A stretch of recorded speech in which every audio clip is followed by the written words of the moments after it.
Diabetes વિશે બહુ સરસ અને ટૂંકમાં વાત કરવા માગું છું. ડાયાબિટીસ થયો હોય તો અને ડાયાબિટીસ ન થવા દેવો હોય તો આ બંને બાબતો વિશે વાત કરીશ.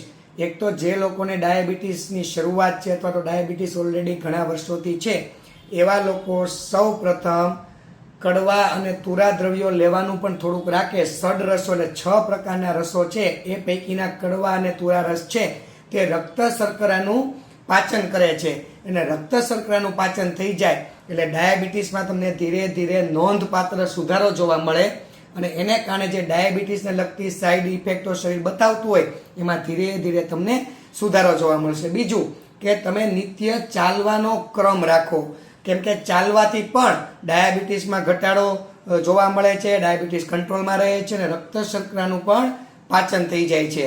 અને બને ત્યાં સુધી મધુર રસ લેવામાં થોડોક વિવેક રાખવાનો અથવા તો બને ત્યાં સુધી અવોઇડ કરવાનું, જેને કારણે ડાયાબિટીસ છે તે ધીરે ધીરે અંકુશમાં આવે. પરંતુ કડવા દ્રવ્યો પણ લ્યો, એની સાથે તુરા દ્રવ્યો પણ લ્યો, જેથી તમને ડાયાબિટીસ છે તે ધીરે ધીરે કુદરતી રીતે કંટ્રોલમાં રહી શકે. તમે કોઈ પણ દવાઓ લેતા હોય એ તમે શરૂ રાખી શકો છો ડૉક્ટરની નિષ્ણામાં, પરંતુ ષડરસો પૈકી કડવા અને તુરા રસ અવશ્ય લેજો. અને જે લોકોને ડાયાબિટીસ થયો છે સૌપ્રથમ ડાયાબિટીસનું ચિંતન મનોમંથન કરવાનું બંધ કરી દે, કેમ કે જેટલું તમે ચિંતા કરશો, જેટલું તમે વિચાર્યા કરશો એટલો રોગ ઘટે નહીં, વૈધા કરે.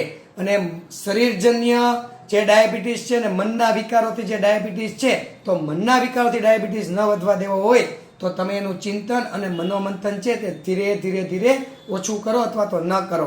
અને ડાયાબિટીસ ન થવા દેવો હોય ભવિષ્યમાં તો પણ ષડરસનું સેવન કરો, નિત્ય દરરોજ થોડુંક ચાલવાનું રાખો અને કડવા અને તુરા દ્રવ્યો લેવાનું પણ રાખજો, એટલે ભવિષ્યમાં પણ ડાયાબિટીસ થવાની શક્યતાઓ ઘટી જશે.